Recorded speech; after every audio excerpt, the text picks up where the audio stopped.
Halo semuanya, selamat datang di channel 90 Minutes. Stadion merupakan sarana paling penting dalam sepak bola.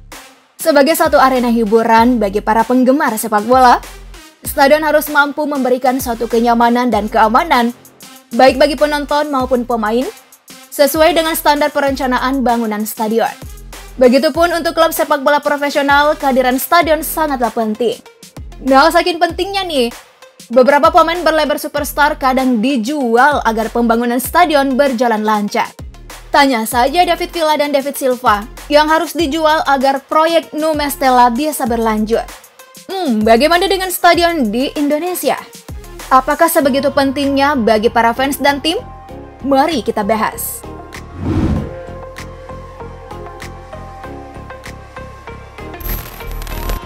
Di era industrialisasi sepak bola, klub dituntut untuk mandiri, mampu berdiri sendiri, mampu berprestasi, mampu menghasilkan pemasukan sendiri, dan seharusnya punya stadion sendiri. Sejatinya stadion tidak hanya sekedar tempat menggelar pertandingan, lebih dari itu, ia juga rumah bagi klub. Berbicara tentang klub, ia tidak akan terpisah dari supporter, serta kota tempatnya bernaung. Layaknya rumah, stadion juga perlu dirawat, dijaga, bahkan dipercantik. Pengelolaan yang profesional lantas menjadi kunci bertahan atau tidaknya sebuah stadion. Seperti yang sudah kita ketahui, ada beberapa stadion di Indonesia yang terbengkalai karena tata kelolanya yang tidak bagus. Stadion Andi Matalata di Makassar jadi sorotan karena kondisinya yang tidak terawat. Tapi, itu bukan satu-satunya stadion terbengkalai di Indonesia. Ada banyak alasan stadion menjadi terbengkalai, mulai dari utang piutang, terputusnya alokasi dana Pemda hingga kasus korupsi.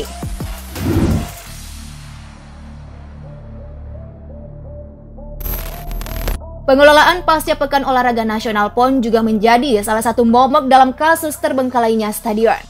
Ya, setidaknya ada 3 stadion yang dilupakan setelah selesainya penyelenggaraan PON, yakni Stadion Palaran, Stadion Utama Riau, dan terkini Stadion Gelora Bandung API.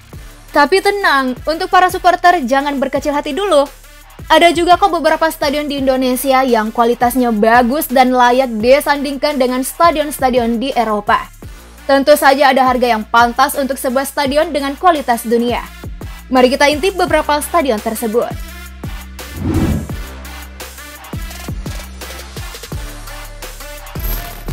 Yang pertama ada Stadion Batakan. Stadion yang berada di Kelurahan Manggar, Balikpapan Timur ini menyelesaikan pembangunan di tahun 2017. Stadion Batakan menghabiskan biaya konstruksi sebesar 1,2 triliun rupiah. Bangku penonton di Stadion Batakan memiliki kapasitas 42.000 orang. Stadion Batakan menjadi salah satu stadion termegah di Indonesia dan bertaraf internasional. Desain Stadion Batakan mirip dengan Stadion Emirates milik klub Arsenal, London, Inggris.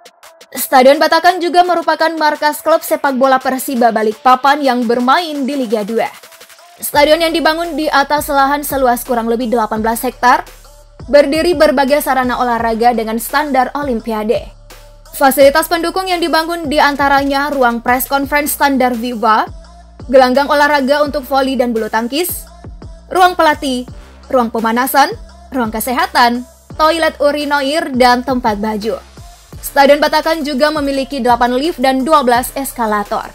Selain itu, penerangan stadion menggunakan lampu LED. Satu sisi tribun terdapat 135 buah atau total 270 buah yang menghasilkan pencahayaan sebesar 2.300 lux. Sedangkan rumput lapangan menggunakan rumput jenis Zoysia matrela yang terkenal kehalusannya serta merupakan salah satu jenis rumput yang dijadikan FIFA sebagai standarisasi rumput stadion sepak bola di dunia. Harga sewanya mencapai 250 juta rupiah per hari.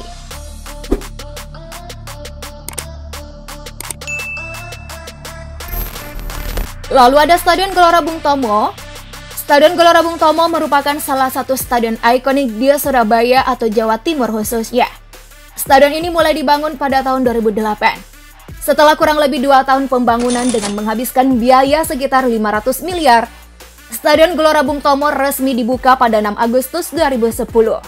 Stadion ini kemudian menjadi basis baru bagi klub kebanggaan Kota Pahlawan Persebaya Surabaya untuk menggantikan Stadion Gelora 10 November. Nah, pada awal dibuka, kapasitas Stadion Gelora Bung Tomo berjumlah 55.000 penonton. Namun jumlah ini menyusut setelah mendapat renovasi menjadi 46.806 penonton. Renovasi stadion sendiri dilakukan dari 2019 hingga 2020 dengan anggaran mencapai 100 miliar rupiah. Renovasi ini sendiri bukan tanpa alasan. Stadion Gelora Bung Tomo saat itu diproyeksikan menjadi salah satu venue untuk Piala Dunia U20 2023 yang akan berlangsung di Indonesia. Harga sewa perharinya sebesar 444 juta rupiah.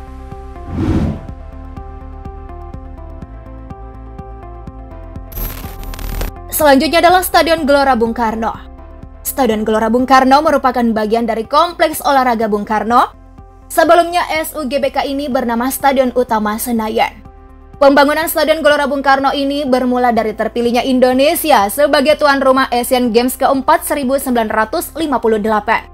Seusai itu Presiden RI pertama Insinyur Soekarno mencanangkan pembangunan stadion yang digunakan untuk venue kompetisi tersebut. Stadion Gelora Bung Karno dimulai pada tanggal 8 Februari tahun 1960. Selesai dibangun pada tanggal 21 Juli 1962. Frederick Silaban merupakan sang arsitek pembangunan Stadion Gelora Bung Karno. Nah, biaya yang dikeluarkan untuk biaya pembangunan stadion yakni 12,5 juta US dollar atau 15,6 miliar rupiah. Mengikuti kurs tahun 1960, di mana 1 dolar senilai 1.205 rupiah. Ketika itu Perdana Menteri Uni Soviet Nikita Khrushchev juga turut hadir dalam acara dimulainya pembangunan Stadion Gelora Bung Karno. Awalnya Stadion Gelora Bung Karno ini memiliki jumlah kursi sebanyak 110.000 penonton. Namun efek dari renovasi, maka kini stadion ini berkurang jumlah kursinya menjadi 88.000 kursi, di mana harga sewa 650 juta per hari.